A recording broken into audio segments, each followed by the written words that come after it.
নিশ্চয়ই ভালো আছো, সুস্থ আছো। আজকে সোমবার, এখন বাজে সকাল 6টা। এই 6টা সময় থেকেই আমার ভিডিওটা শুরু করছি। সকালবেলা উঠে বাসি জামা কাপড় ছেড়ে ফ্রেশ হয়ে তারপরে রান্নাঘরে চলে আসলাম। রান্নাঘরের এই রান্নাঘরের গ্যাস ওভেনটা পরিষ্কার করে নিলাম। স্কচব্রাইট দিয়ে ভালো করে ঘষে সাবান দিয়ে গ্যাস ওভেনটা পরিষ্কার করে নিলাম। আর রাত্রিবেলা যেহেতু গ্যাস ওভেনটা পরিষ্কার হয়নি, আর এখন রাত্রিবেলা রুটি করা হচ্ছে, তার জন্য গ্যাস ওভেনটা ভালোই নোংরা হয়ে যাচ্ছে। তার জন্য গ্যাস ওভেনটা পরিষ্কার করে নিলাম। আর অল্প কয়েকটা বাসন ছিল, সেই বাসনগুলোকেও মেজে নেব। আর গ্যাস ওভেনের পাশে টাইলসগুলোকেও ভালো করে সাবান দিয়ে মুছে পরিষ্কার করে নিলাম। আর এখানেও জানো তো তেল চিটানি থাকে।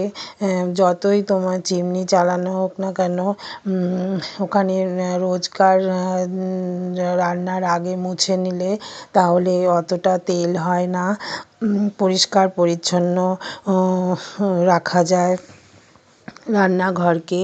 আর যদি অনেক দিন ফেলে রাখা যায় তাহলে একেবারে পরিষ্কার করতে খুবই দেরি হয়।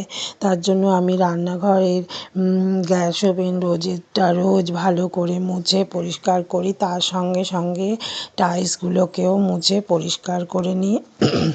আর টাইলসগুলোকে মুছে পরিষ্কার করলে দেখবে পরিষ্কার, রান্নাঘরের সামনে টাইলসগুলো নোংরা থাকলে ভালো লাগে না। তাই রান্নার গ্যাস ওভেনের সঙ্গেও টাইলসগুলোকেও ভালো করে মুছে পরিষ্কার করে নিই। আর রোজেরটা রোজ পরিষ্কার করলে দেখবে অত কষ্টও হয় না, আর দেখতেও ভালো লাগে। তবে আমি প্রথমে তো সাবান দিয়ে ভিম বার দিয়ে ভালো করে গ্যাস ওভেনটাকে স্কচব্রাইট দিয়ে ঘষে নিলাম। তারপরে শুকনো ন্যাকড়া দিয়ে তা মুছে নিলাম ভালো করে। ভেজা ন্যাকড়া দিয়ে প্রথমে জল করে মুছে নিয়ে তারপর শুকনো ন্যাকড়া দিয়ে মুছে নিলাম। দেখো কি সুন্দর পরিষ্কার ঝকঝক করছে। আর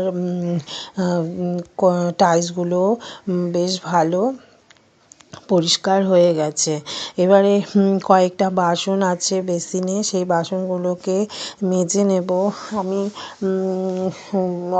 অল্প কয়েকটা বাসন আছে। আজকে রাত্রিরে আগের দিন রাত্রিরে বাসনগুলো মাজা হয়নি, এত ঠান্ডা পড়েছে। রাত্রিরে দেখবে মাজতে ইচ্ছেও করে না।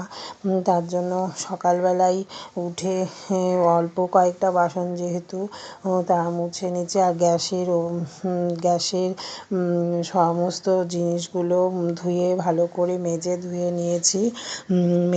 নিয়েছি। তার জন্য আমার অত রান্না করতে অত অসুবিধে হবে না।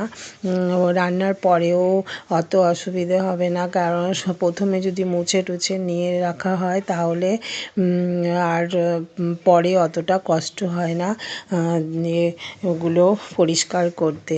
এবারে দেখো বাসনগুলোকে ভালো করে ধুয়ে নিচ্ছি।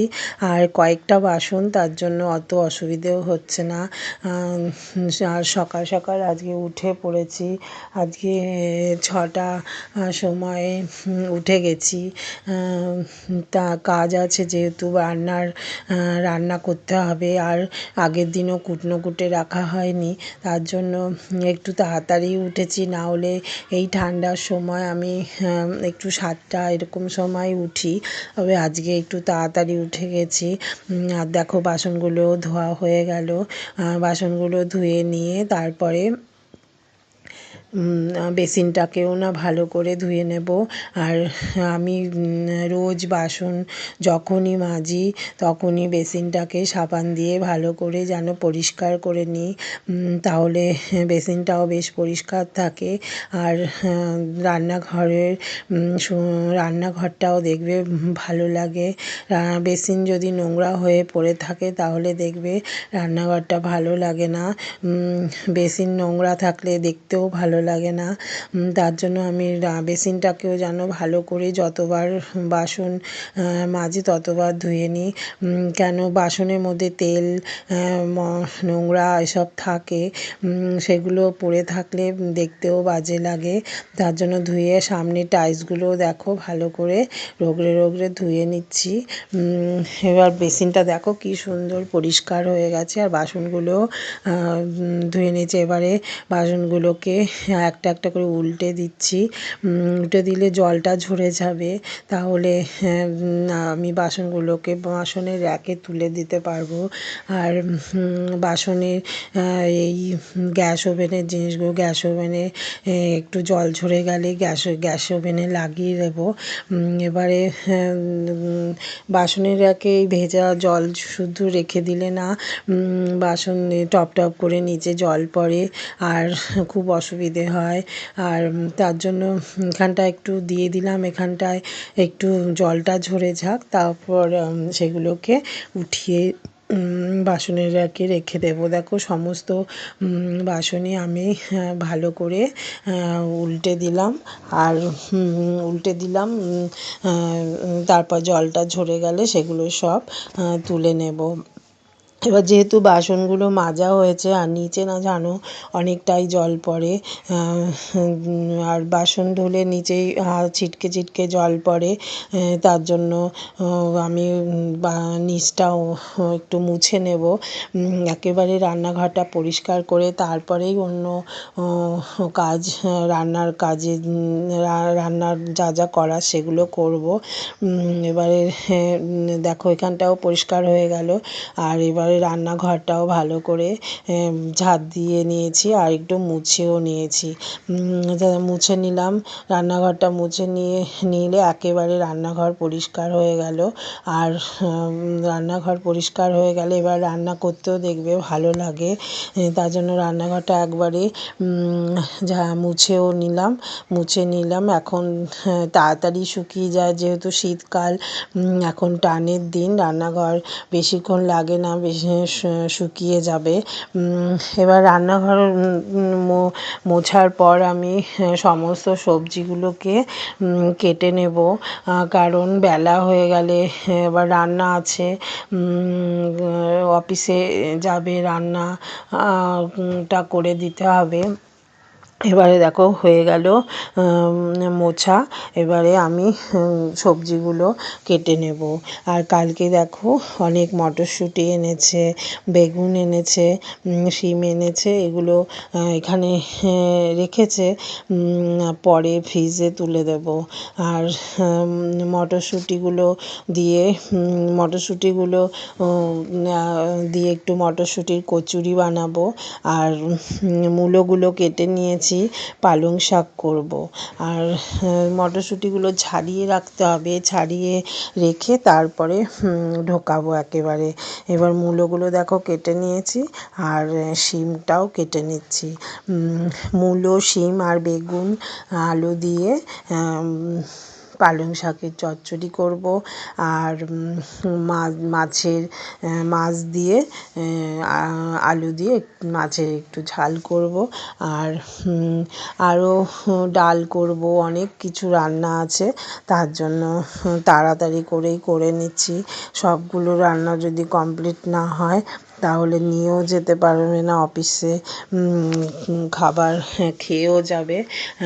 এবারে দেখো শিমটা কেটে নিলাম, এবার বেগুনটা না কেটে রেখেছি, এবার আলু একটা কেটে নেব, তাহলেই চচ্চড়িটা করে নেব।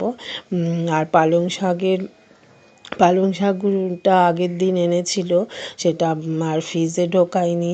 পালং শাকটা সুন্দর করে গুছিয়ে বাইরে রেখে দিয়েছিলাম। বাইরে ঠান্ডা আছে এখন, বাইরে না খারাপ হয় না। সকালবেলা যেহেতু এত মানে ঠান্ডা পড়েছে, ফ্রিজ থেকে বের করে কাটতে না খুব অসুবিধে হয় ঠান্ডা জিনিস। তার জন্য যেহেতু আজকে সকালবেলাই রান্না করব, তার জন্য আর রাতের বেলা ফ্রিজে আর ঢোকাইনি। এবার দেখো চচ্চড়িতে একটাই আলু দিয়ে দিচ্ছি, আর শিমও কাটা হয়ে গেছে, মূলো কাটা হয়ে গেছে। এবার পালং শাকগুলোকে ভালো করে পরিষ্কার করে রেখে দিয়েছিলাম, সেগুলো ভালো করে কেটে নেব। আরেকটা আলু কেটেছিলাম, কিন্তু আরেকটা আলু আর দেওয়া হয়নি, কেন অনেকগুলো আলু হয়ে যাবে। আর বেশি আলু হলে দেখবে বাজেও লাগে খেতে। তার জন্য একটা আলুই দিয়েছিলাম, আর বাকিগুলোকে দিয়ে আলুর তরকারি করে নিয়েছিলাম। অনেক সবজি দিলে পালং শাকের টেস্টই খারাপ হয়ে যায়, তার জন্য বেশি সবজি দেব না। এখান থেকে আলু অর্ধেক সরিয়ে রেখে আলুর তরকারিতে দিয়ে দেব। মটরশুঁটি দিয়ে টমেটো দিয়ে একটা আলুর তরকারি করব টিফিনে খাওয়ার জন্য।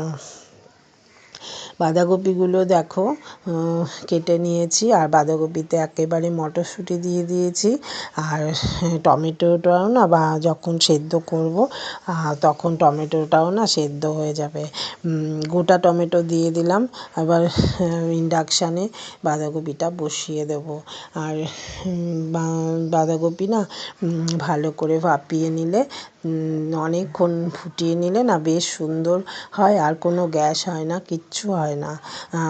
তাই আমি বাঁধাকপিটাকে ভালো করে ফুটিয়ে তারপরে রান্না করেছিলাম। এবার দেখো ভাত হয়ে গেছে, তারপরে বিট গাজর আর মটরশুঁটি দিয়ে দেখো মুগ ডাল করেছি।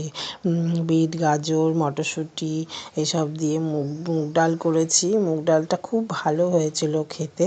এবারে দেখো বেগুন ভাজা, উচ্ছে ভাজা দুটো করছি। আমি আবার উচ্ছে ভাজা খাবো না বলে আমার জন্য বেগুন ভাজা করেছি, আর আমার বরের জন্য বানিয়েছি উচ্ছে ভাজা। ও আবার উচ্ছে খেতে ভালোবাসে, তার জন্য উচ্ছে ভাজা বানিয়েছি। এবারে বেগুন ভাজা দিয়ে দেখবে শীতকালে বেগুন ভাজা ঘি দিয়েই না ভাত খাওয়া হয়ে যায়। আমার তো বেগুন ভাজা ভীষণ ভালো লাগে। আর যেহেতু আমার হাজব্যান্ড বেগুন অত, সকালে নিচে রান্নাঘরে সমস্ত কাজ সেরে আসলাম, আর এখন এই বিছানাটা পরিষ্কার করব, ঘরটা ঝাঁট দিয়ে নেব। রান্না বান্না সমস্ত হয়ে গেছে, আর ঠাকুরও দেওয়া হয়ে গেছে। এখন এই ঘরটা শুধু একটু পরিষ্কার করে নেব, তাহলেই আমার হয়ে যাবে। আর খুব ঠান্ডা লাগছে, তার জন্য এই নাইটিটা পরে নিয়েছি, আর পরে কাচাকাচিও করে নিয়েছি। আর আজকে অনেক কিছু রান্না হয়েছে, তার জন্য অনেকটা সময় নিচে চলে গেছে। সমস্ত ঘর টর সব পরিষ্কার করে একদম চলে এসেছি। তবে দেখো আমি রান্নাঘরটা পরিষ্কার করে নিয়ে চলে আসলাম। এবারে এই ঘরটা পরিষ্কার করব। এবার দেখো ঘরে কি কি কাজ করছি, তারপরে আবার আসছি।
ওই ঘরটা বিছানাটা পরিষ্কার করে নিলাম। বিছানাটা পরিষ্কার থাকলে দেখবে ঘরটাও ভালো লাগে। আর বিছানা যদি নোংরা হয়ে থাকে তাহলে দেখবে যতই তুমি ঘর পরিষ্কার করো দেখবে মনে হবে না যে ঘর পরিষ্কার আছে। বিছানা দেখো ওই দিকটা একটুখানি পরিষ্কার করে নিই। আর জানলা দিয়ে দেখো কি রোদ্দুর আসছে। আর আজকে খুব রোদ আসছে, জানলাটা কম্বলগুলো দিয়ে দিয়েছি। আর এখানটা একটুখানি ঠিক করে নেবো, তাহলে এটা পরিষ্কার হয়ে যাবে।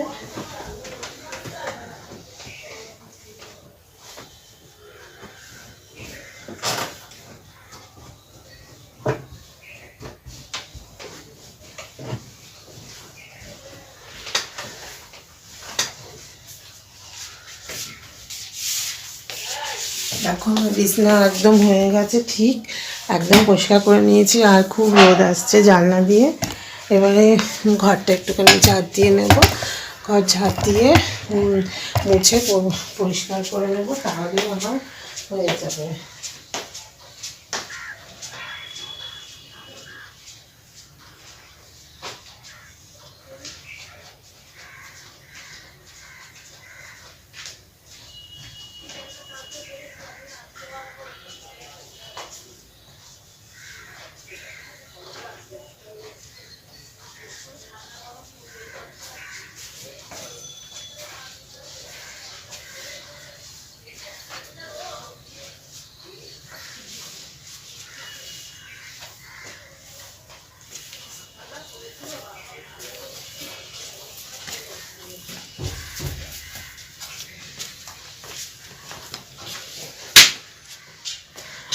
ঘরটাও ঝাড় দেওয়া হয়ে গেল।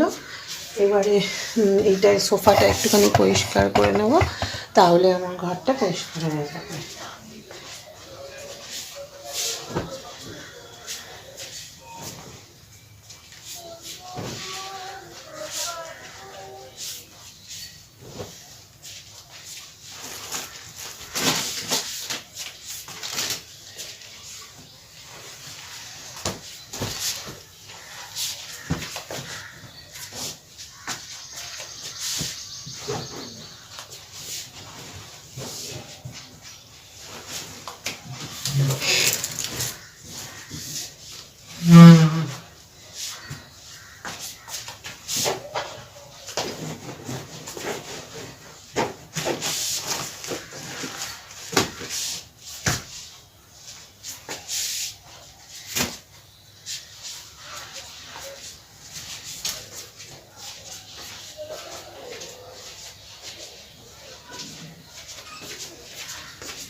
দেখো সোফাও পরিষ্কার করে দিলাম। তবে দেখতে থাকো আর কি কাজ করি। তবে তোমরা ভালো থেকো, সুস্থ থেকো। আর